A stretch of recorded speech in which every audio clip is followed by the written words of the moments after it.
বাবা একটা ছোট্ট কথা বলবো, একটু লক্ষ্য করে শুনো। ছোট, অনেকে বলে গুরুর কি দরকার। এখানে যে যে কাজ করছে, আমরাও এখানে যে যা করছি, আমরা গুরু ছাড়া কেউ শিখেছি? কারো কাছে শিখতে হয়েছে নাকি না এমনি পারছেন আগে আগে? আপনি ইউটিউব চ্যানেলটা কিভাবে খুলবেন সেটা কারো কাছে শিখেছেন? তো বসে আছে, গুরু বসে আছে। বাহ বাহ বাহ বাহ বাহ। আপনি মাইক চালাচ্ছেন, মাইক চালানো কারো কাছে শিখেছেন? না এক ধরে ধরে টেবা আরম্ভ করেছেন, শিখেছেন? আমি গান গাচ্ছি, আমি শিখিনি? ছেলে পেলেরা লেখাপড়া শেখে, উচ্চশিক্ষা লাভ করে, তারা শেখেনি? প্রাথমিক থেকেই তো গুরু, যেখান থেকে শিক্ষা শুরু।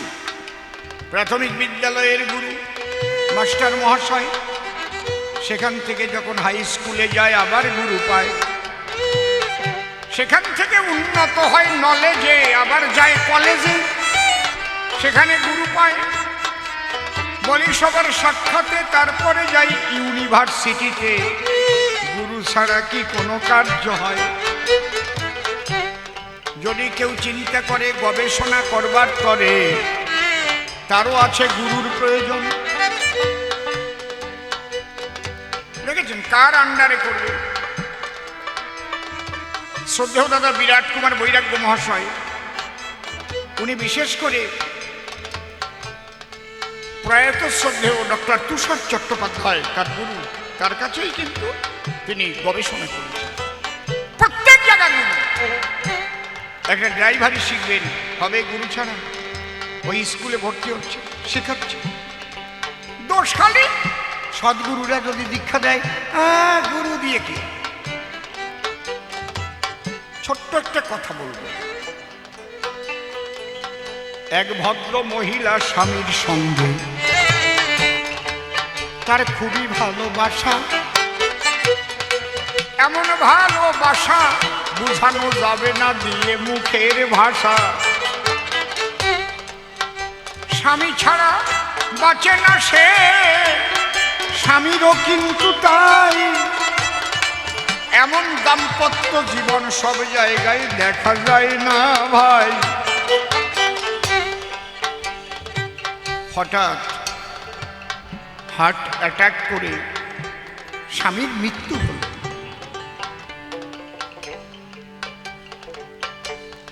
স্বামীকে চোখে তুলসী পাতা দিয়ে তুলসী তলায় নিয়ে সাদা কাপড় দিয়ে ঢাকা হলো।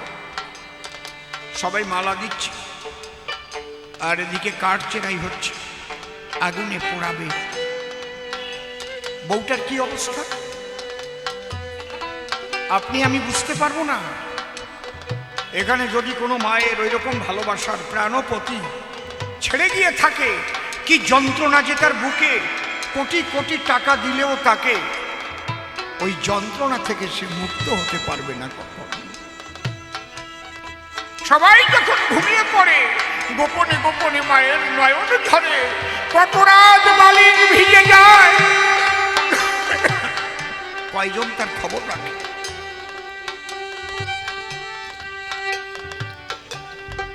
ওই মা স্বামীর পায়ের কাছে একবার ফিট হচ্ছে, অজ্ঞান হচ্ছে, আবার পা জড়িয়ে বুকে নিচ্ছে।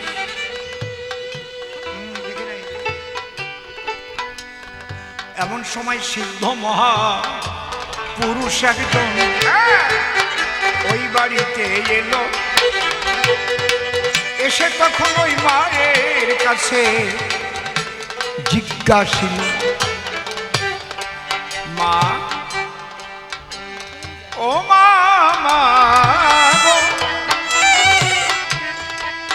তুমি কাঁদছো কেন মা? বলে আমি কাঁদবো না, আমার জীবনের সম্ভব, যার চরণে করেছিলাম আত্মদান, যে ভিন্ন, আমার এই জীবন সবকিছু থাকতেও শূন্য। আমার সেই প্রাণপতি, প্রাণপ্রিয়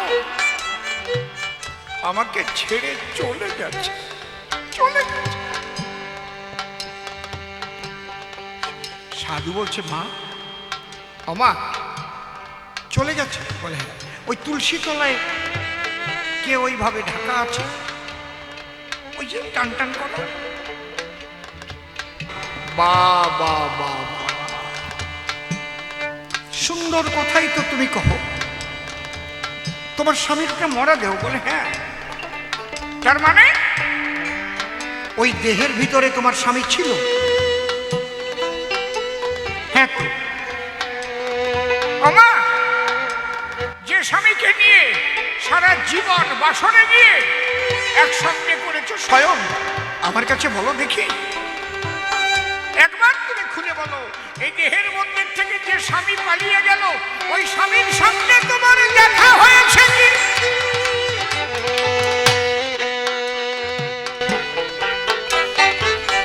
চেনো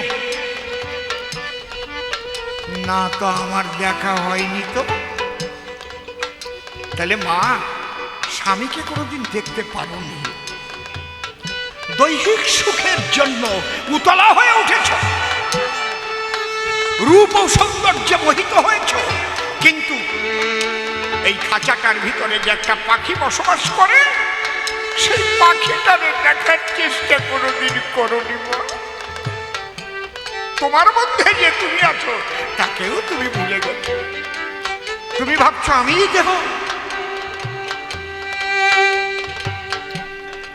যদি তোমার সেই স্বামীকে তুমি চিনতে পারতে তাহলে কামতে না।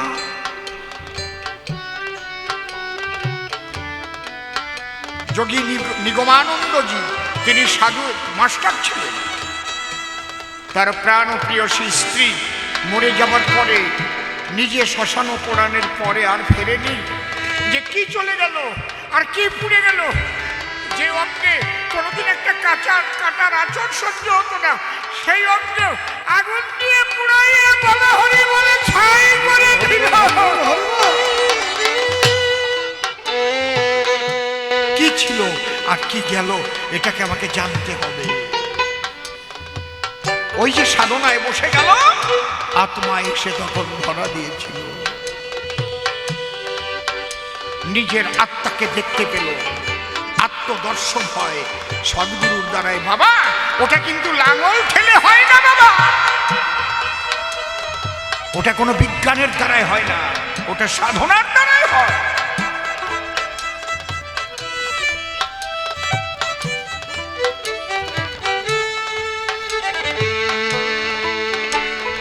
এই জন্যেই দীক্ষা নিতে হয়, দীক্ষা নিয়ে দক্ষতা অর্জন করতে হয়। তবে কার কাছে যাবে? সদ্গুরুর কাছে যাবে। বাবা তুমি তোমাকে চেনো না তো ভগবানকে চিনবে কি, ঈশ্বরকে চিনবে কি? সব জায়গায় একই কথা লেখা আছে, দেখবেন বাইবেলে লেখা আছে নো দাই সেলফ, আগে নিজেকে জানো। বৈষ্ণবরা বলে থাকে কি, আত্মতত্ত্ব জ্ঞান লাভ করো। হাদিসে বলেছে ওরে মোমেনিন আরশ আল্লাহে তাআলা, আল্লাহ তাআলার আরশ মুমিনের দেলে, আগে দেল দরজা দেখো খুলে, এই দেহের মধ্যে কে বাস করে। এই জন্যই লালন ফকির গান লিখেছে না, খাঁচার ভিতর অচিন পাখি কেমনে আসে যায়, তাকে ধরতে পারলে মনোবেড়ি দিতাম পাখি পায়। এই জন্য সদ্গুরুর শরণ নিতে হয় বাবা। তাহলে আমার গানটা শোনো, গৌর কাজল বিজের গোড়া,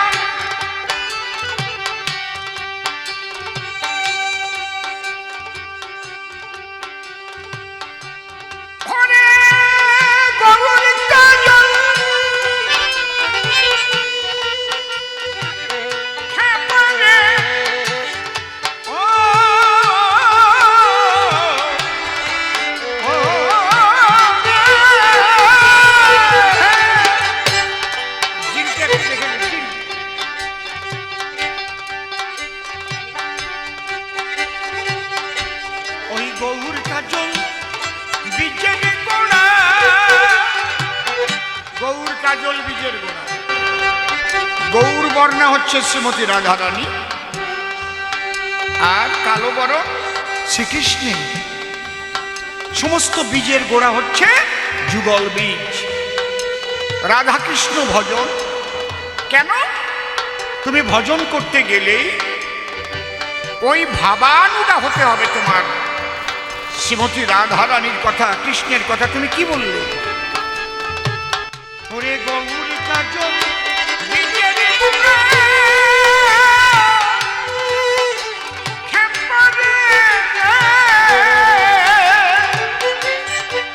বলে গেছে চাষি গোড়া গৌর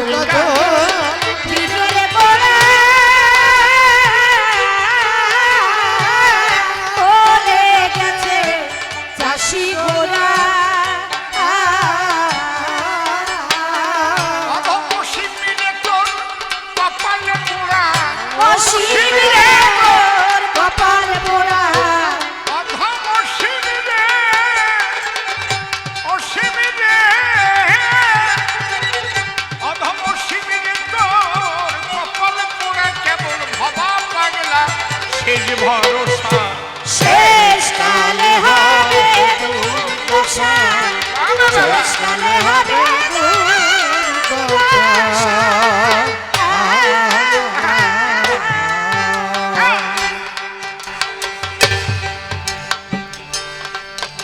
ধৈর্য ধরে কথাগুলো করিবেন শ্রবণ।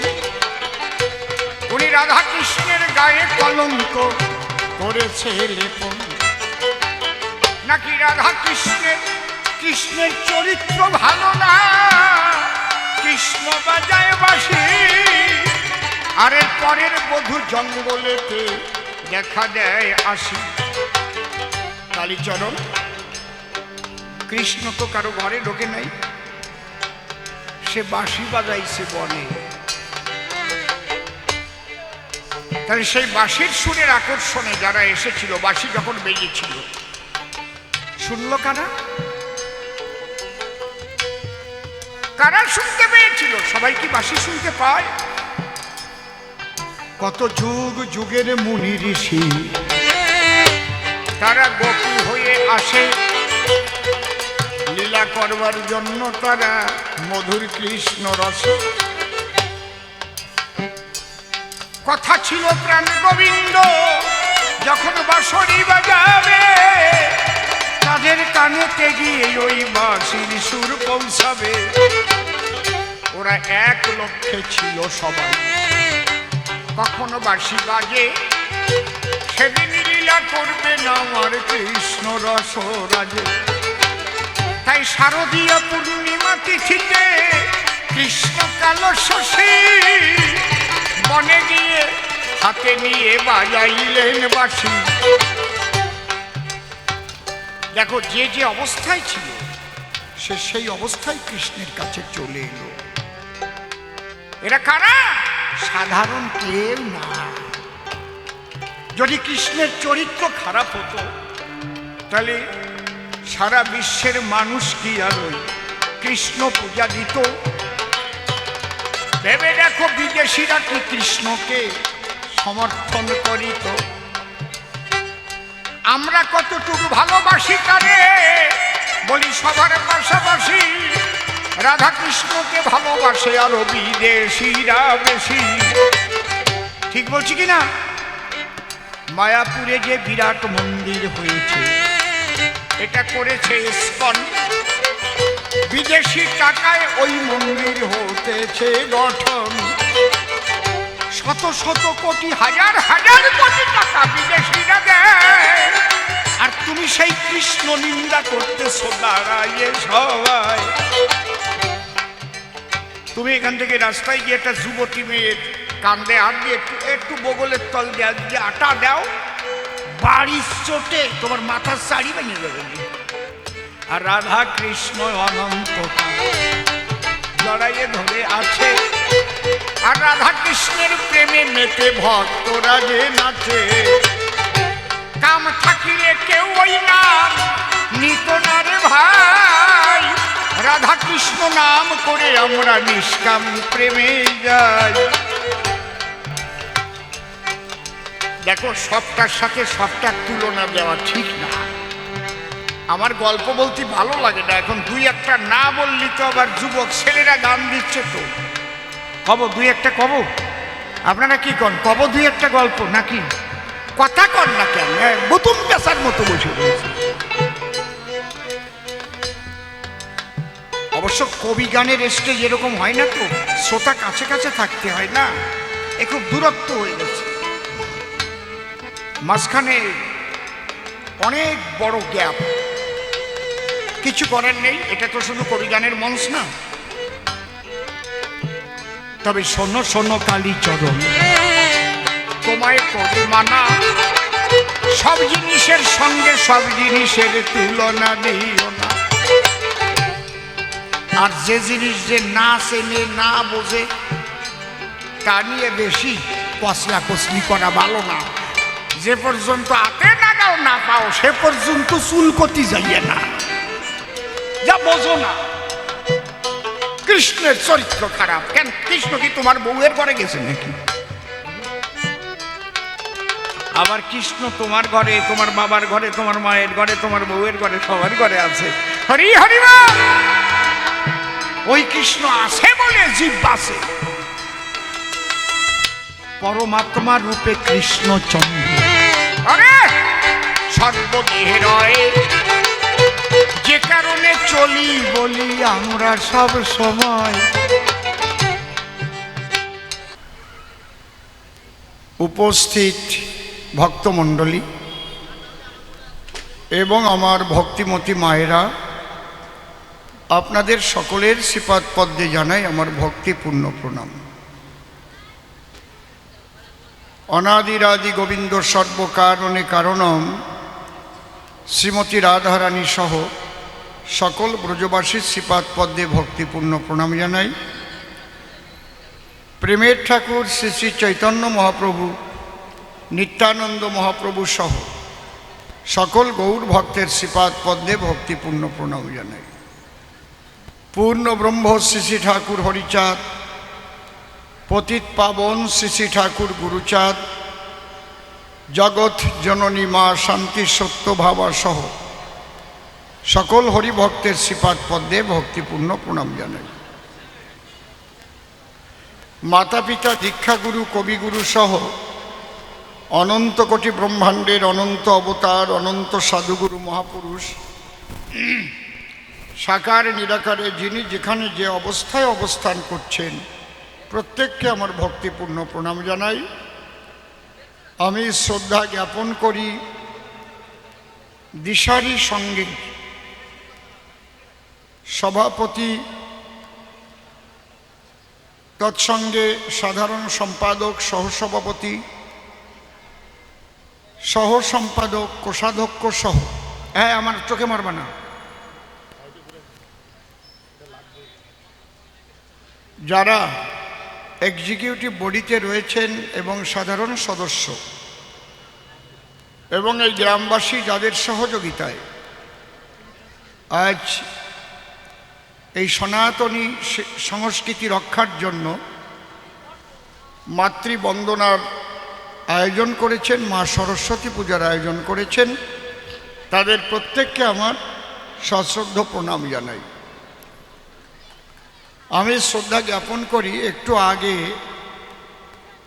এখানে বেশ কিছু সমাজসেবক তথা ভারতীয় জনতা পার্টির জেলা সভাপতি, জেলা সম্পাদক এবং পঞ্চায়েতের জনপ্রতিনিধি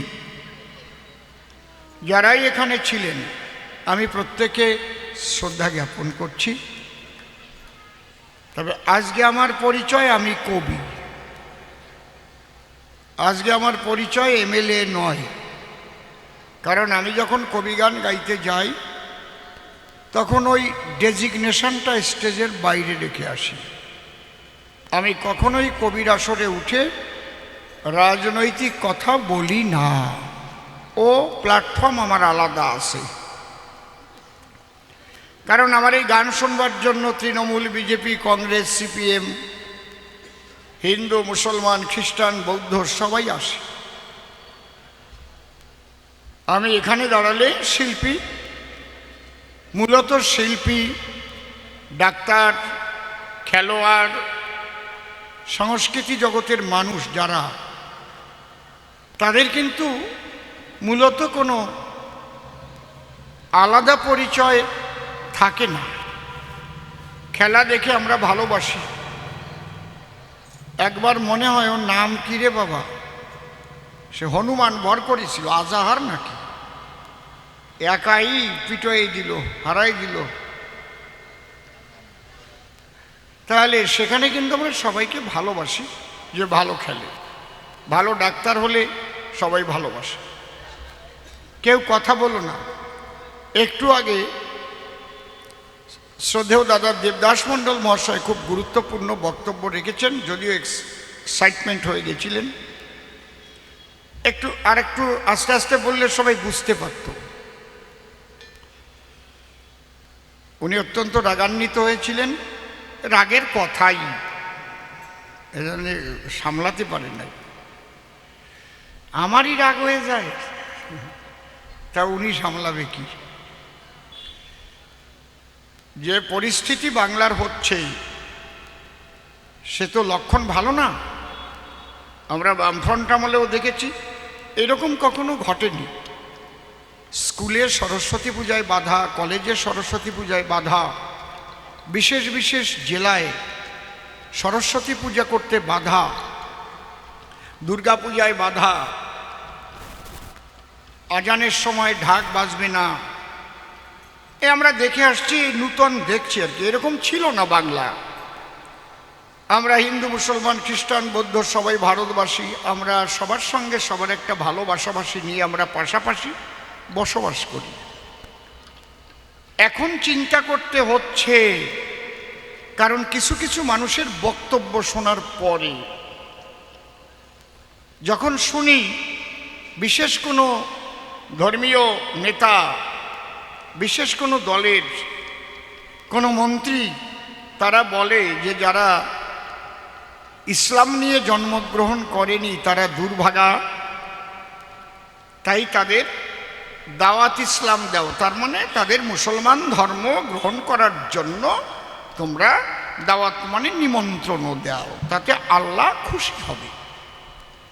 আমি জানি না এরকম কোন আল্লাহ খুশি হয়, আল্লাহ কোন জায়গায় বাড়ি তাও আমি জানি না, ওনরা দেখছে কিনা আল্লাহরে তাও আমি জানি না।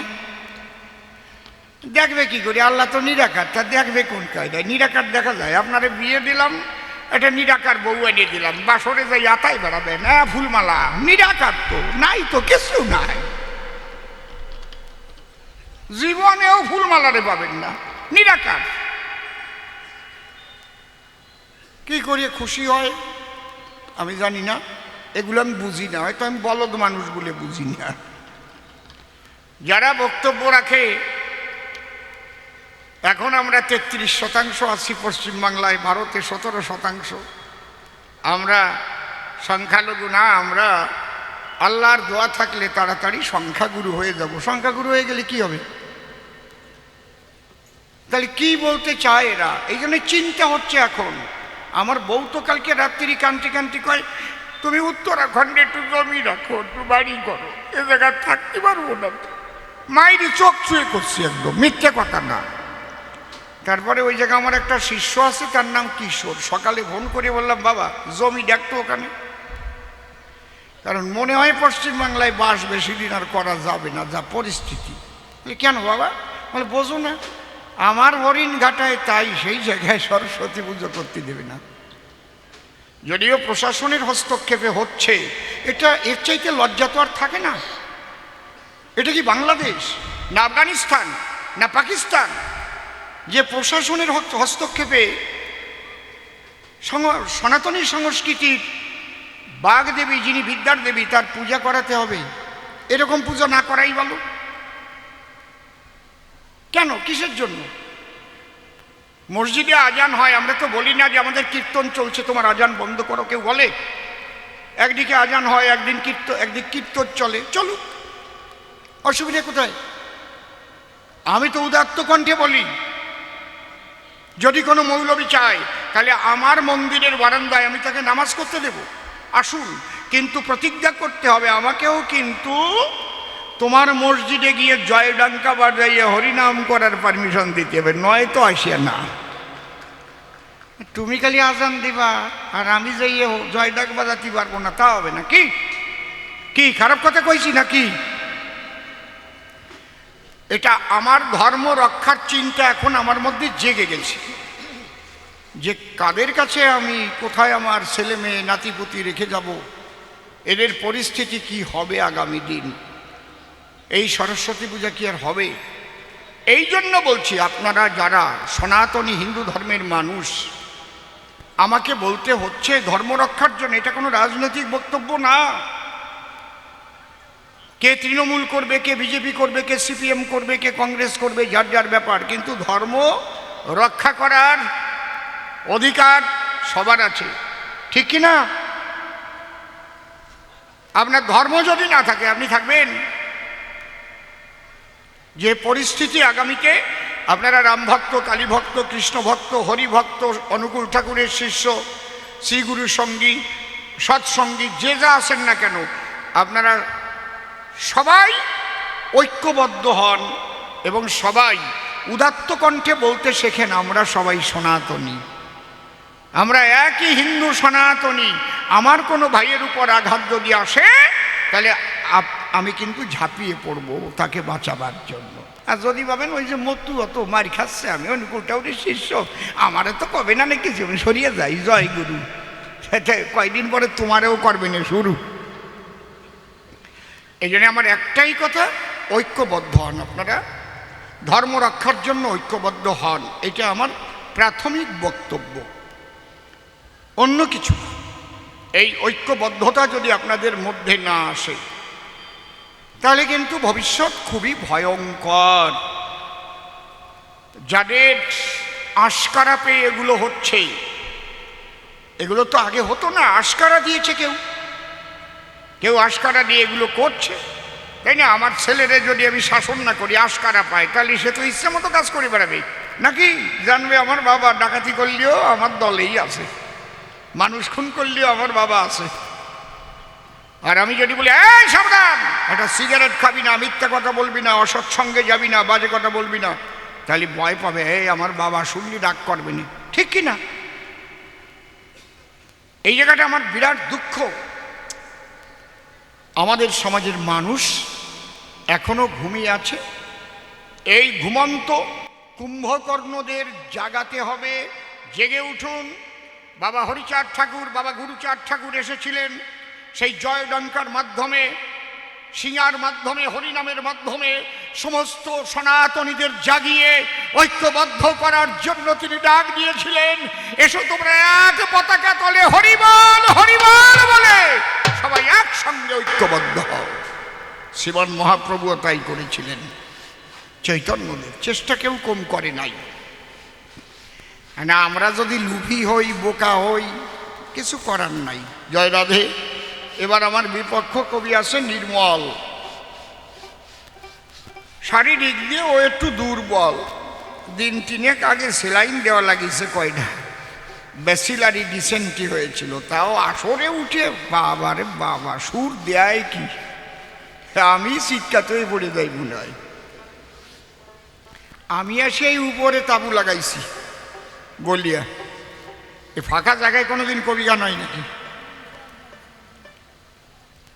এখনই উপরে জল পড়েছে, কারণ আমার তো একদম চৈত্র মাস পর্যন্ত ঠাসা পায় না। এই জায়গায় যদি বেশি রাত হয় কী হবে?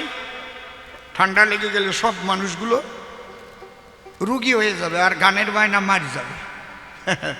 যতটা পারি শোনাবার চেষ্টা করছি। এবার একটা ধ্বনি দিয়ে, আর বিশেষ করে এখানে আমি এসেছি বাবাজি স্বপন মজুমদার, যিনি খুব জনপ্রিয় বিধায়ক। বাবাজি স্বপন কি এসেছে এখনো? আসার কথা, আসে না কেন? এনাদের সঙ্গে আমার কথা হয়েছে ফোনে ফোনে, ভালোবাসা মনে মনে। বাবাজি আসবে, খুব ভালো মানুষ, সত্যি সত্যি ভালো মানুষ, মানুষের পাশে থাকা মানুষ। মানুষের সুখ দুঃখের সমস্ত কিছুর সাথী হওয়া মানুষ। আমি ঠাকুরের কাছে প্রার্থনা করি তার সর্বাঙ্গীন মঙ্গল হোক। হরিবল হরিবল।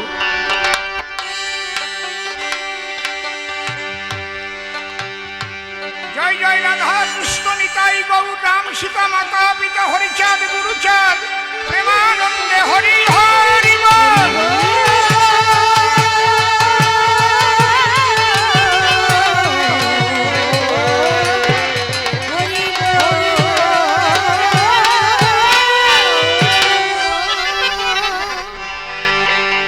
কি নাম ধরেছে? আর কালীচরণ চাষা আর হরিচরণ গোস্বামী, তাই তো? একজন চাষি হয়ে একজন দীক্ষার গোসাইয়ের কাছে গিয়ে প্রশ্ন করেছে যে আমরা যে বীজ বপন করি তার দ্বারা যে ফসল ফলে সেই ফসল খেয়ে বেঁচে থাকে নরনারী, আর তোমরা নাকি দীক্ষা বীজ কর্ণে করো দান, তাহলে তোমাদের বীজে কি ফসল ফলে আসে এই সভাতলে? গোসাই তুমি দাও সমাধান। বাবা কালীচরণ, নামটা তোমার বাড়ি ভালো, আর গল্পটা যা বলে গেলে তার বউয়ের নাম নাকি সুচিত্রা, সে নাকি কি কইয়ে ডাকে? ও সুচি। আর একজনের বউয়ের নাম বিচিত্রা, সে নাকি ডাকিছে ও বিসি, আর বউ নাকি কইছে আমি তোমার বিসি। হ্যাঁ, আর নাকি ঝাঁটার বাড়ি গিয়ে নাক মুখ ফাটাইয়া পাঠাই দিছে। আচ্ছা কালীচরণ, যার বউয়ের নাম বিচিত্রা, সেও ছোট করে ডাকতে পারত না? বিটা বাদ দিয়ে যদি ডাকতো ও চিত্রা, ডাকা যেত না? জাটার বাড়ি খাওয়াই খাইছে তোর বুদ্ধির দোষে। কেন খালি খালি বিসি কবে? চিত্রা বললি তোর বাড়ি খায় না নাকি? কথা কও না কেন? হ্যাঁ, যদি খালি ডাক দেয় শুনছো চিত্রা কোথায় গেলে গো, কোনি বাড়ি রে, কয় ও বিসি, কয় তোর এইবার দিছি। কেন এইরকম বলতে হবে? বলা ঠিক কি? আপনারা কি করেন? এটা হচ্ছে বুদ্ধির ভুল। এই জন্যে বুদ্ধি হচ্ছে সর্বশ্রেষ্ঠ জিনিস। বুদ্ধির যস্য বলং তস্য, কি লিখেছে শাস্ত্রে? বুদ্ধির যস্য বলং তস্য নির্বুদ্ধিস্য কুত বলং। বুদ্ধি যেখানে বল সেখানে, যেখানে বুদ্ধি নাই সেখানে বলও নাই। খালি বল দিয়ে কোন কিছু হয় না, বুদ্ধির দ্বারাই হয়। পাকিস্তানের সেনাদের কি বল কম ছিল নাকি? বুদ্ধির দ্বারাই এমন হুঙ্কার দিছিল ভারতবর্ষ। ওই চট্টগ্রামের কি আছে ওই জায়গায় ক্যান্টনমেন্ট, ওরা মাটির তলায় গেছে, ওই জায়গা দিয়ে জমা হয়েছে। ভারত বলল একেবারে 3 ঘন্টার মধ্যে জল দিয়ে ডুবোই দেব। ওরা তো সাঁতার জানে না, গুলিও লাগে নাই, জল দিয়ে সব কয়টারে ডুবোইয়ে মেরে ফেলবো। একদম চারিদিকে দম কলান আরম্ভ বলো। ওরা দেখছে মরছি তো, জল দেওয়া আরম্ভ বলে আর বাঁচবো না, তার চাইতে বেরোয় প্রাণটা বাঁচাই। বুদ্ধির যস্য বলং তস্য নির্বুদ্ধিস্য কুত বলং। এই জন্যে বুদ্ধিমান মানুষের কদর সব জায়গায়। কালীচরণ, সেই বুদ্ধি নিয়ে চলো সর্বক্ষণ। দেখো বাবা, তোমরা যে জমিতে ফসল ফলাও, তোমরা চাষি, চাষি আমি খুব ভালোবাসি। কারণ চাষিরা যদি ফসল না ফলায় তাহলে মানুষ কি খেয়ে বাঁচবে দুনিয়ায় বলো? কিন্তু তুমি যত ফসল ফলাও চিরকাল কি বাঁচিয়ে থাকতে পারবা? যত খাওয়া খাও, তাহলে বুড়োও কেন? হ্যাঁ হ্যাঁ, কায়দা আছে। খাবা, ভালো ভালো খাবা, আপেল খাবা, আঙুর খাবা, দুধ খাবা, দই খাবা, ঘি খাবা, যা ইচ্ছে তাই খাবা, একেবারে তাগড়াই হয়ে থাকবা। তা থাকতে পারবা না রে। কয়দিন পরে দেখবা কমলা লেবুর মতো চেহারা বেগুন পোড়ার মতো হয়ে গেছে। কি আমারও হইছে, উপর দিয়ে কালা দেখলি কি হয়, তলা দিয়ে সব দলা হয়ে গেছে। জয় রাধে। শোনো বাবা, এই যে দেহ একটা জমি আছে, তোমরা যেমন পাথরের উপর বীজ ফেললে কি সেখানে বীজ গজায়? গজাবে কি? আমি এই জায়গায় বীজ ফেলাই রেখে যাবো, গজাবে? তাহলে বীজ গজাতে হলে কি লাগে? উর্বরা জমি লাগে, জমিতে রস লাগে, জল লাগে, আলো লাগে, বাতাস লাগে। ঠিক ওই রকম গুরু যে বীজ দেয়, তার মধ্যে বীজের মধ্যে বীজটা হচ্ছে নাম বীজ। যারা কৃষ্ণকে ভালোবাসে কৃষ্ণ বীজ দেয়, কালীকে ভালোবাসে শক্তি বীজ পায়, শিবকে ভালোবাসে শৈব বীজ পায়। যে যাকে ভালোবাসে সদ্গুরু তাকে সেই বীজ দেয়। কারণ জমিটা দেখতে হবে তো, কোন জমিতে কোন ফসল ভালো হবে। কাশ্মীরি আপেল নিয়ে তোমার বাড়ি লাগাও দিয়ে দেখি, হবে? দার্জিলিং এর কমলা তোমার বাড়িতে হবে? মাটির গুণ। তাহলে এটা দেহ একটা জমি, বীজের মধ্যে বৃক্ষ যেমন চোখে না যায় দেখা, নামের মধ্যে বীজ নামের মধ্যে আছে তেমন কৃষ্ণ মূর্তি আঁকা। হরিবল হরিবল। তাহলে বীজের থেকে ফসল ফলাতে হবে। তোমরা যেমন ফলাও এখান থেকেও ফলাতে হবে। তোমরা যেমন জমিতে দাও এই জমিতেও বীজ বপন করতে হবে। এই জন্যে রামপ্রসাদ, এই টোনটা একটু বেশি হয়েছে, এই জন্য কিলিকিলি করে উঠছে, বোঝো না? টোন একটু কমালেই ভলিউমটা একটু বাড়াবা। তাই আমার প্রথম গান ধরো।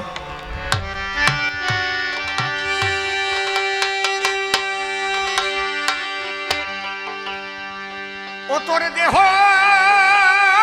জমি, আরে তুমি ভাই,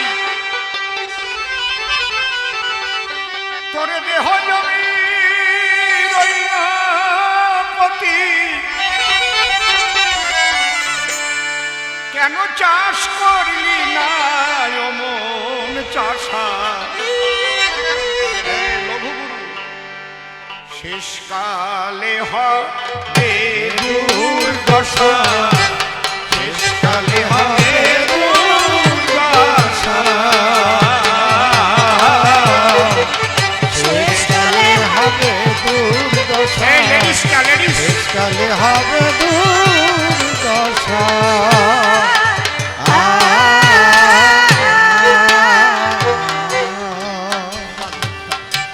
দেহ জমি রইল পতি, দেহ জমি রইল পতি, তোর দেহ জমি,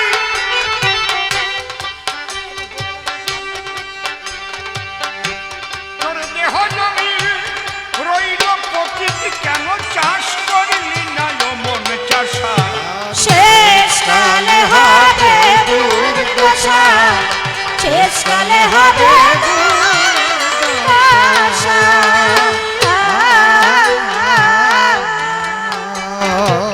বাবা কালীচরণ,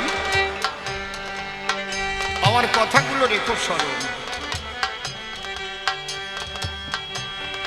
জমিতে চাষ করতে গেলে যেমন লাঙলে বলদ জুড়ে দেয়, এই দেহ জমি চাষ করতেও বলদ লাগে। সেই বলদ কোথায়?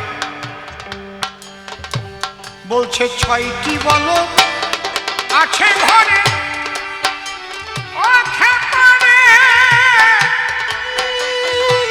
পাগল রে।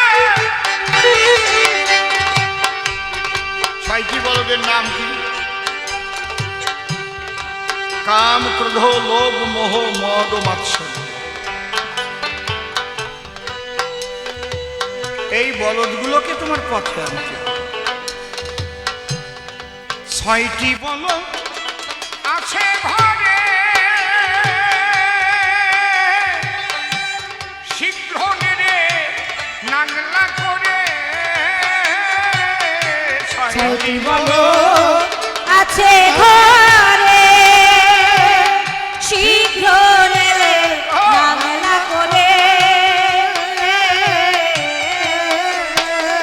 তোর জঙ্গলা জমি থাকলে পড়ে, জঙ্গলা জমি থাকলে পরে, তোর জঙ্গলা জমি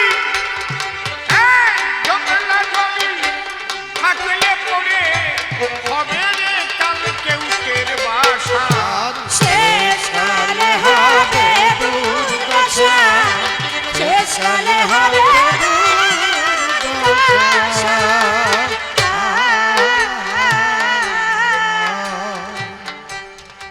দশ কৃষকে বশ করে নে।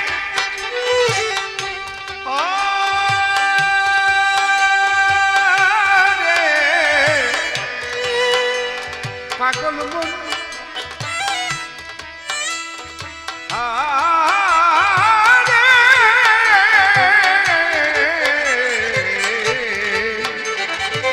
বাবা বাবা মন রে আমার 10 কৃষক 10 ইন্দ্রিয় শুনে নিও বাবা। দেহের মধ্যে এমন এমন কিছু সত্তা আছে যেটা বিজ্ঞানের কোনো যন্ত্রে ধরা পড়ে না। যেমন কাম, বিজ্ঞানের কোনো যন্ত্র দিয়ে কামকে ধরা যায় না, বা বেশি বেড়ে গেলে সেটাকে অপারেশন করেও বের করা যায় না। ক্রোধ আচ্ছা, কিন্তু দেখা যায় না। হরি বলো হরি বলো। ওষুধ দিয়ে নার্ভকে দুর্বল করে দেওয়া যায়। যে কয়দিন ওষুধ খাবে তাতে কিন্তু তার বিভিন্ন দিক দিয়ে ড্যামারেজ হবে, আবার ওষুধটাও বন্ধ হবে, আবার রাগ বেড়ে যাবে।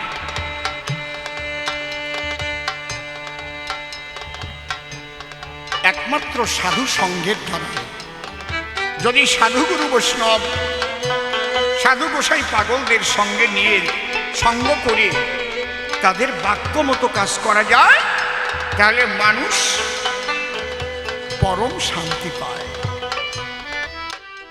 তাই বলছে 10 কৃষকে বশ করে নে, 4 দে জমি রসের গনে। 10 কৃষকে বশ করে নে, 4 দে জমি রসের বনে। জমির জোহারালে আর পাবিলে, জোহারালে আর পাবিলে। দেহ জমি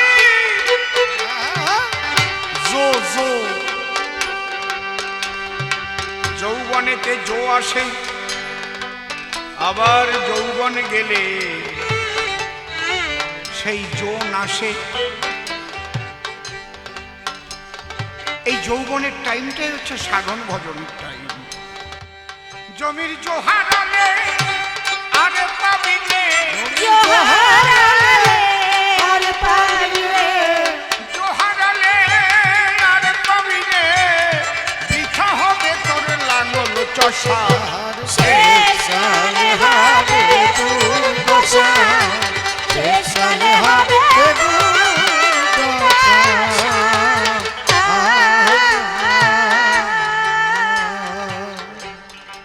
পাকা চাষি যারা ভাবে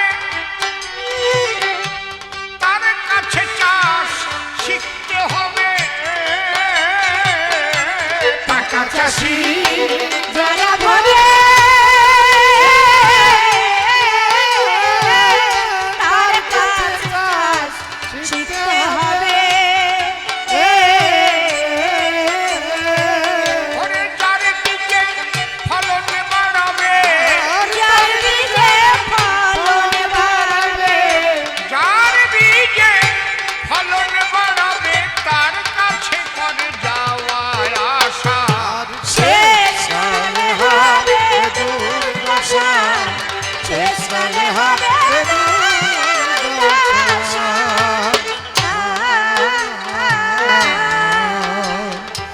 পাকা চাষি মানে সদ্গুরু,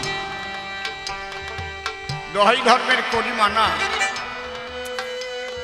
কোন কামুক গুরুর পালায় কেউ পড়বেন না, আপনি যে মতেরই হন না কেন। আজকাল তো গুরুগিরি ব্যবসা আরম্ভ হয়েছে। একটা কথা বলে যাই আপনাদের কাছে, জানবেন গুরুগিরি যারা ব্যবসা করে খায় তারা কোনোদিন সদ্গুরু নয়। এক কথা, যাদের গুরুগিরি বিজনেস, এইটা হচ্ছে আসল খারাপ কেস। তাহলে বুঝতে হবে উনি সদ্গুরু নয়। এখন কিন্তু প্রচুর গুরুগিরি ব্যবসা হচ্ছে, কারণ ব্যবসাটা তো খারাপ না। দুটো ব্যবসায়ী হচ্ছে এখন প্রধান। আমার একটা গান আছে, দুটি ব্যবসা হয়েছে প্রধান। না থাক, বলবো না, অত উচিত কথা বলবো না, তারপরে দোষের তলে পড়বানি। বলবো নাকি বলবো কি? দুটি ব্যবসা হয়েছে প্রধান, সেই দুটো ব্যবসা হচ্ছে রাজনীতি আর গুরুগিরি। কিছু নাই যাহার সমান, দুটো ব্যবসা হয়েছে প্রধান। বাড়ি কায়দা, খুব সাবধান। অসৎগুরুর পাল্লায় পড়ে গেলে জীবন যাবে রসাতল। কামুক গুরু হলে তারপরে আপনার বউ ঠেকানো দায় হবে। তলে তলে দেখবেন আপনার বউয়ের সঙ্গে ইন্টো বিন্টো আরম্ভ হয়ে গেছে। কত সংসার শেষ হয়ে গেল গুরুগিরি করতে গিয়ে, তারপরে শিষ্যের বউ নিয়ে পালাইছে। এরকম বহু আছে, একটা দুটো না, আমার কাছে এই খবর আছে। তাহলে এই যে যে গুরু, এর চাইতে সাধারণ মানুষ অনেক ভালো, এর চাইতে চাষি অনেক ভালো। কিন্তু যারা মহাপুরুষ সদ্গুরু, তারা দেখায় সবাইকে জগতে জ্ঞানের আলো। গুরু ব্রহ্মা গুরু বিষ্ণু গুরুদেব মহেশ্বর গুরুরেব পরম ব্রহ্ম তস্मै শ্রী গুরবে নমঃ।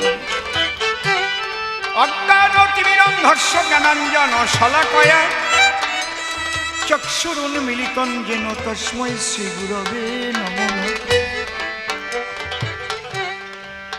এই জন্যে গুরু একটু হিসেব করে করবেন, করে ফেললে ছাড়া হয়ে যায় না, এমন এক জ্বালা। এই জন্যে আমার গানের পদ, পাকা চাষি যারা ভাবে তার কাছে চাষ শিখতে হবে। পাকা চাষি যারা ভাবে তার কাছে চাষ শিখতে হবে। যার বীজে ফলন বাড়াবে, যার বীজে ফলন বাড়াবে। ওরে যার বীজে, দেখো যার বীজে ফলন বাড়াবে, তার কাছে করে যাওয়া আশা। শেষকালে হবে দুর্দশা, শেষকালে হবে দুর্দশা। অন্তকালে অদ্যকারে কবিগানে প্রণাম করি শ্রী গুরু অসীমের চরণে। তুমি গুরু নিজ গুণে স্থান দিও তব চরণ তলে। গুরুর পরে দিয়ে জীবন ভার কাব্য সিন্ধু হব পার। অন্তরের একান্ত আকিঞ্চন, তাই জয় গুরু বলেই ঝাঁপ দিয়ে কাব্য সলিলে তুমি রক্ষা করিও ওহে মোর জীবনের জীবন। ভক্ত ভক্তার চরণ ধুলেই ভক্তিতে নেই মস্তকে তুলি, সেই শুভ আশীর্বাদ করবেন বরিশন। এই ভক্তের আশিস পেলে পরে অসম্ভব সম্ভব হতেই পারে। শাস্ত্র মাঝারে রয়েছে তার নিদর্শন, যা কেভাব দ্বারাই বলতে গেলে অনেক সময় যাবে চলে। তাই তো চিন্তা করলেম দিলে মনশিক্ষার অধিক প্রয়োজন নাই।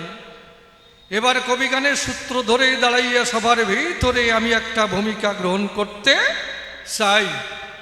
কারণ জানেন যত বিজ্ঞ দলেই কবিগান গাইতে গেলে দুজনকে দাঁড়াতে হয় দুই দলে।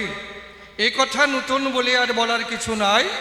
তাই দুজনে দুটি পক্ষ ধরে দাঁড়াইয়ে সবার ভিতরে আমরা দেখাবো যার যার ভূমিকার বড়াই। তবে নির্মল নামটি করে নাস, আমি দাঁড়াইয়ে সভা পাস। কালীচরণ চাষির ভূমিকা আজি করিলাম গ্রহণ। আমার বিপক্ষীয় বক্তা যিনি হরিচরণ গোস্বামী, তানার শ্রীপাদ পদ্মে ভক্তিপূর্ণ প্রণাম আমি করিনু অর্পণ। এবার কোথা থেকে আলোচনা, বসে শুনুন সৌধি জোনা, আমি এক এক করে করি উত্থাপন। আমি একজন সরল চাষি, কৃষিকার্য ভালোবাসি, ওই কার্য করি সর্বক্ষণ। বসে শুনুন বিজ্ঞ নারী নরে, পতির জমি পেলে পরে চাষ করে বিভিন্ন বীজ আমরা করি বপন। সেই বীজ হইতে ছোট্ট ছোট্ট চারা হয়, তারপরে সেই চারা বড় হয়, তারপরে ফলে ফুলে ভরে যায়, খুশিতে ভরে ওঠে আমাদের চাষি ভাইদের মন। সেই ফসল পরিপক্কতা লাভ করলে বুঝে শুনুন জ্ঞানী দলে, সেই ফসল কেটে এনে যখন আনি আমার ঘরে, মিথ্যা কথা নয়, সেই ফসলের দ্বারাই সকলের জীবন বাঁচায়, তাতে আমারও জীবন বাঁচে মহাশয়। কি এইভাবে যদি চাষিরা ফসল না ফলাতো, তাহলে সাধারণ মানুষ কিভাবে খেয়ে বাঁচত? দেখুন, ধান, সর্ষে, পটল, আলু, কি একজন কয় আলু ভাজা দাও, তাই নয়? একজন পটল ছাড়া খাতেই পারে না। একজন কয় যে বেগুন ভাজা একটু কম তেল দিয়ে ভাজো। কি যদি চাষিরা এগুলো না ফলাতো, তাহলে কিন্তু মানুষ বেগুন ভাজা ছাড়া খেয়ে আর বাঁচত। এই জন্য সকল কিছু এইভাবে চাষ করিয়ে মানুষের দরবারে পৌঁছাইয়ে দেয় এই চাষি ভাই যারা, তার মধ্যে আমি একজন। তাহলে এইভাবে চাষ করি, খুলে বলি সবার বরাবরই। একদিন আমার মাতা আমার কাছে ডাক দিয়ে কয়, খোকা, তুই আমার কথা নিবি, পাশের গ্রামে যাবি, হরিচরণ গোস্বামী ওখানে দিয়েছে দর্শন। তো ওখানে যখন যাবি, ভক্তি ভরে ওই গোসাইয়ের পায়ে প্রণাম করবি, আর তার কাছ থেকে দীক্ষা মন্ত্র করবি গ্রহণ। মায়ের কথা শোনার পরে আমি ভাবি অন্তরে, দীক্ষা মন্ত্র কয় কারে? কারণ তাতেই বা কি হয়? দাঁড়িয়ে বলি সবারটাই এই জ্ঞান, এই হুঁশ আমার মধ্যে নাই। দীক্ষা শিক্ষার কিবা আছে বিশেষ প্রয়োজন? তবে মায়ের কথা অনুপাতে আমি গিয়ে সাথে সাথে গোসাইয়ের কাছে যখন দিলাম দর্শন, গোসাইয়ের কাছে যখন যাই, কি বলবো, সবার ঠাই আমি ভক্তি ভরে প্রণাম করেছি অর্পণ। এইবার আমি অন্তর দিয়া দেখি ভেবে, গোসাইকে একটু যাচিয়ে দেখতে হবে, বাজিয়ে দেখতে হবে যে এই গোসাইয়ের ঝুলিতে কি আছে, তাই নয়? কারণ দীক্ষাই বা কারে কয়, শিক্ষাই বা কারে কয়, তা নিলে কি হয়? আর এই গোসাই বা কেমন মানুষ বিশ্ব বসুধায়, তাই নয়? কারণ যার কাছ থেকে দীক্ষা মন্ত্র গ্রহণ করব, অন্তরে আছে ভাবো, মা আমার কাছে এই কথা কয়, দীক্ষা শিক্ষা নিলে তাতে নাকি দৈহিক কাজ, মানে দেহার্থিক কাজ হয়, মিথ্যা কথা নয়। বেশ ভালো কথা। এইবার আমার অন্তরে আছে ভাবো, আমি গুরু এইবার গোসাইয়ের কাছে কিছু প্রশ্ন করব, দেখি গোসাই কি জবাব দেয়। কি তাহলে আমরা যার চাষি যারা এই ভূমণ্ডলে, খুলে বলি সভাতলে, আমাদের বীজের দ্বারাই যে ফসল ফলে, তাতে সকলার জীবন বাঁচে, কথা মিথ্যা নয়। আবার সেই বীজ কিন্তু বিডিও অফিসে পাওয়া যায়। বসে শুনুন বিজ্ঞ লোকে, ওই বীজে এমন মেডিসিন দেওয়া থাকে, শোধন করা থাকে, যাতে ওই বীজ নষ্ট করার না থাকে আর ভয়। কি সত্যি কথা না? যখন বিডিও অফিসে যায়, তখন বস্তা ভরিয়া খুলে বলি সভা পরে বিভিন্ন বীজ আমাদের করে তুলে দেয়। সেই বীজ যখন লাগাই, একটাও প্রায় মরে না রে ভাই, অধিকাংশই কিন্তু তাতে অঙ্কুর উদ্গম হয়, তাই নয়? তা আমাদের বীজের দ্বারাই যে ফসল ফলে, তাতে সকলার জীবন বাঁচে, কথা মিথ্যা নয়। কিন্তু তোমরা গোসাই যারা, আমি দিয়ে বলি আমার কাব্যের ধারা, তোমরা কানের মধ্যে যে মন্ত্র দাও, বীজ মন্ত্র, তাতে কোন ফসল ফলে? তোমরা কানে দাও ফিস ফিস, কয় মাসে মাসে চান্দা দিস। এই গুরুগুরির একটা অপূর্ব কৌশল। তাহলে আমি বলি সভাতল, তা তোমাদের বীজ ওইটা যে কানের মধ্যে দাও, এতে কি ফসল ফলে? আর দীক্ষা শিক্ষা নিলে তাতে কি হয়? আর গুরুই বা কিসের প্রয়োজন হয়? পরিষ্কার কথা, আমার মধ্যে কোনো ভেজাল নাই। এই প্রথম প্রশ্ন গেল হয়ে কার্যনায় সে কথা কই। আমি আর একখানা প্রশ্ন করি উত্থাপন কি? আমি বসে দেখলাম গোসাইয়ের পাশে, আমি বলি সভা পাশে, গোসাই কৃষ্ণ মন্ত্রে দীক্ষা দেয়। কিন্তু আমি ভাবি তাই, কি বলবো, সভ্য সবার ঠাই ওই কৃষ্ণের চরিত্র তো মোটেই ভালো নয়। আপনাদের চোখ দিয়ে যতই ভালো দেখেন, আমার চোখ দিয়ে দেখি কৃষ্ণের চরিত্র মোটেই ভালো নয়। কৃষ্ণচন্দ্র কি করে? 16,108টা বিবাহ করে, তারপরে কুজি বুড়িরও ছাড়ে নারে মশাই। তাহলে এই যে এইভাবে কৃষ্ণ চরিত্র পূত নয় পবিত্র, যখন গহন বনে চলে যায়, গভীর জঙ্গলে যখন গেল, বাঁশিতে তখন সুর দিল, আর সুর কি তু টু টু টু, ওই সুর যখন দেয়, আর যুবতীরা সব ওই জঙ্গলের মধ্যে ধায়, পরদার হরণ করে নিয়ে জঙ্গলের ভিতরে তখন রাস পাতায়। শ্রীকৃষ্ণ ওদিকে জঙ্গলের মধ্যে করে রাস, আর কতজনের যে গেছে বাস। কেউ স্বামী ছেড়ে, কেউ সন্তান ছেড়ে, ওই বাঁশির সুরে পাগলিনীর মতো ওই জঙ্গলের মধ্যে ধায়, গিয়ে তখন ওই মন মজায়। তা সেই কৃষ্ণ মন্ত্রের দীক্ষা দিয়ে জগতের কি কল্যাণ হবে, এইটা আমার জানবার বিষয়। কি কারণ আর একখানা প্রশ্নের মধ্যে যাব, সেই যে আমি কব কি, দেখুন এই যে আমাদের হিন্দু ধর্ম, আমরা জানি এই ধর্মের মর্ম। তাহলে এই ধর্মের মধ্যে বিভিন্ন সম্প্রদায় দেখা যায়। কেউ কৃষ্ণ ভক্ত, বলে হরে কৃষ্ণ হরে কৃষ্ণ হরে কৃষ্ণ কৃষ্ণ কৃষ্ণ হরে হরে, হরে রাম রাম রাম হরে হরে। এইভাবে 16 নাম 32 অক্ষর জপ করে। তারপরে ওদিকে আছে আবার হরিভক্ত, তারা কৃষ্ণ বলে না, তারা কি বলে? হরি বল। তাই না? তাহলে ওদিকে বলে কৃষ্ণ, এদিকে বলে হরি বল। কেউ বলে জয় তারা, কালী ভক্ত। কেউ কয় শিব ভক্ত, জয় শিব শম্ভু। এই সাইসা জটা আর কপালে সিঁদুরের ফোঁটা, আবার গাজায় টান দেয় কি, এক টান দেওয়ার পরে তাল গাছের উপরে বাজার মেলে।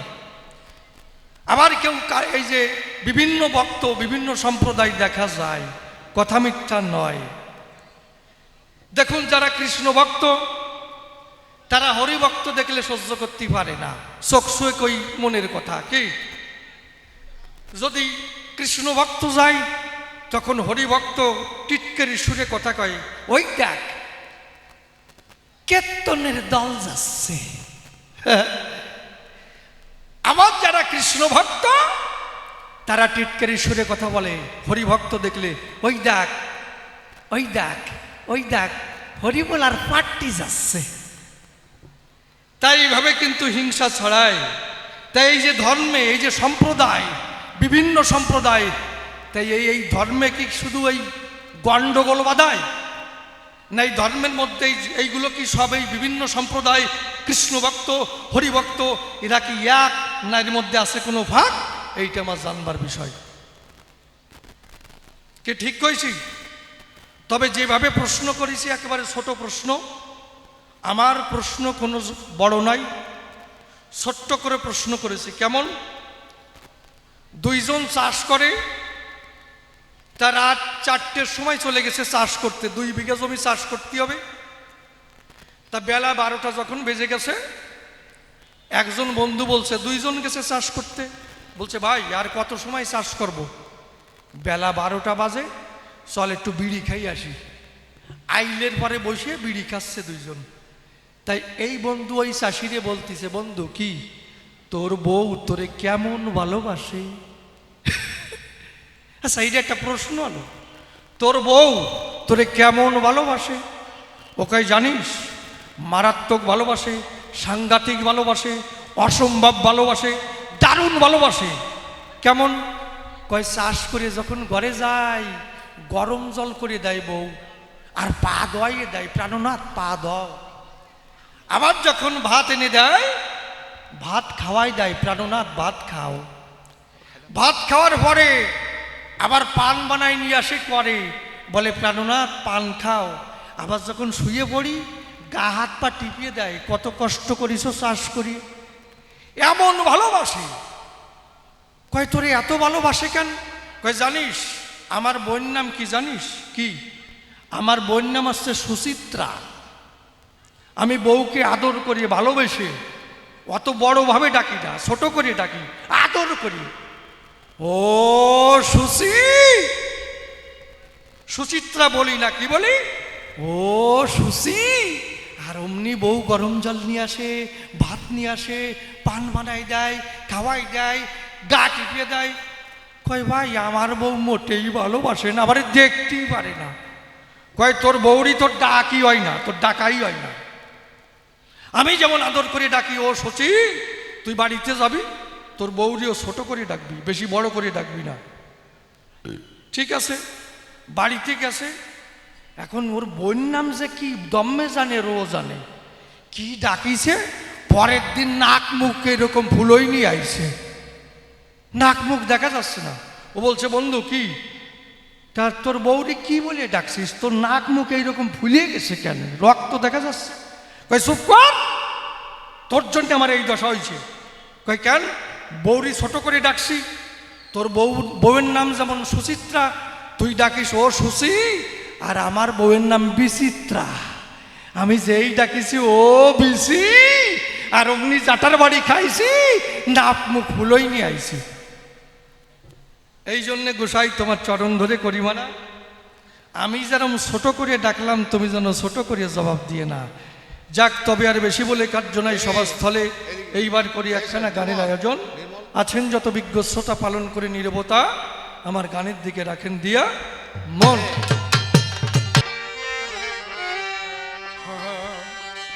ওই আমি বুঝলাম না যে কি খেলা চলেছে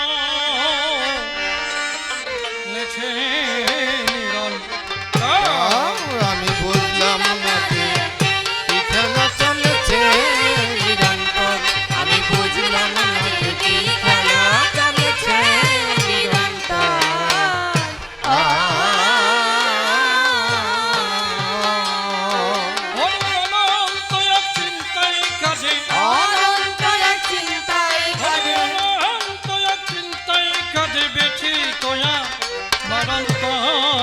বুঝলাম না যে কি খেলা চলেছে নিরন্তর, আমি বুঝলাম না যে কি খেলা চলেছে নিরন্তর।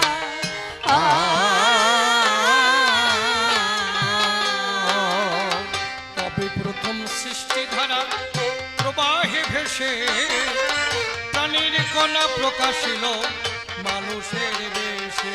ও মানুষের বেশে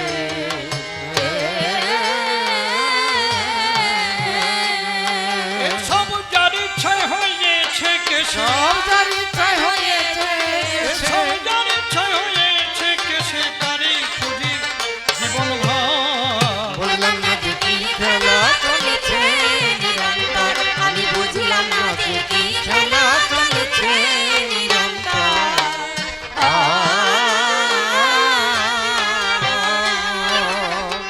অনন্তকাল রকেট যদি চলে অনন্তে, পৌঁছাবে কি কোনোদিন সেই অনন্তের প্রান্তে? ও সেই অনন্তের প্রান্তে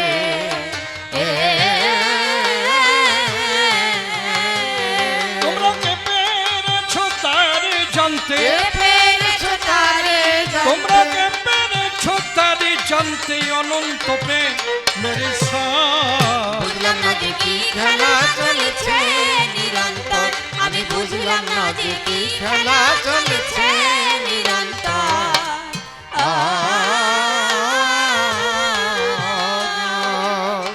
অসীম বলে বুঝতে গিয়ে হয়েছে শান্ত, মনের মানুষ হলে মনের কথা সে জানত। ও মনের কথা সে জানত। ও অনন্ত পথের এক পন্থ, অনন্ত পথের এক আমি পথ। অনন্ত পথের এক পন্থ সদা কাঁদে এই অন্তর। বুঝলাম না যে কি খেলা চলেছে নিরন্তর, আমি বুঝলাম না যে কি খেলা চলেছে নিরন্তর।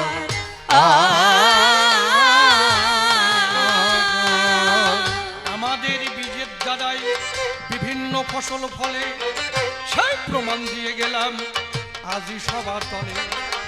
সেই বীজের দ্বারাই সে ফসল ফলে মহাশয়, তাতে কিন্তু সকলের জীবন বাঁচায়। তোমরা যারা গোসাই যারা দীক্ষা মন্ত্র দাও, আমার কাছে পরিষ্কার খুলে বটে কও, সেই দীক্ষা মন্ত্র বীজে কোন ফসল ফলে, তাই খুলিয়া বলো আজি আজি সভা তলে। গুরুই কেন প্রয়োজন জানিবারে চাই, দীক্ষা শিক্ষা কেন প্রয়োজন বলো সবার ঠাই।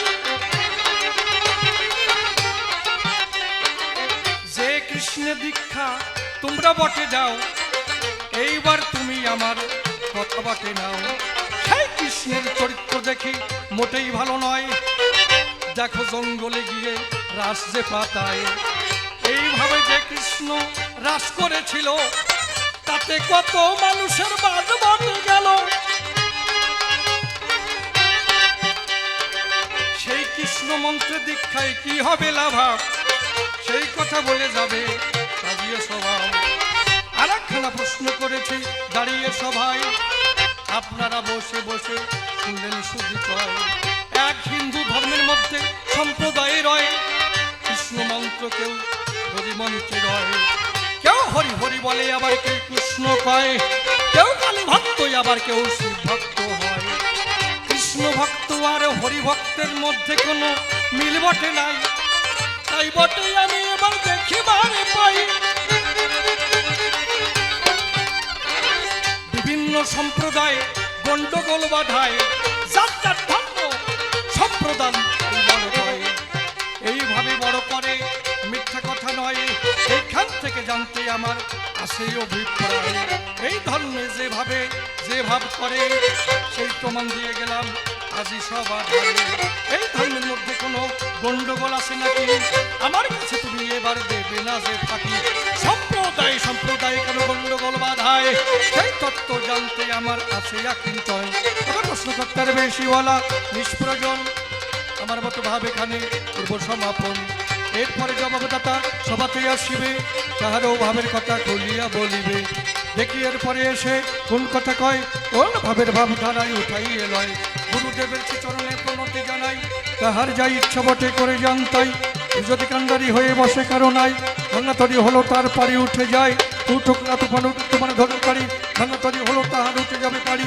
যাত্রাবে বসে বলে নাই প্রয়োজন, আমার মতো ভাবে এখানে করবো সমাপন। এদিকে আছেন আমার যত ভক্তগণ, মনে করে যাই সবার চরণ ধুলি দেবেন আমার শিরে, ভাব চলে যায় বলে এই পর্যন্তই আমার ভাব সাঙ্গ হয়ে গেল। যার মাতা পিতা প্রেমানন্দে হরি হরি বল, হরি বল হরি বল হরি বল।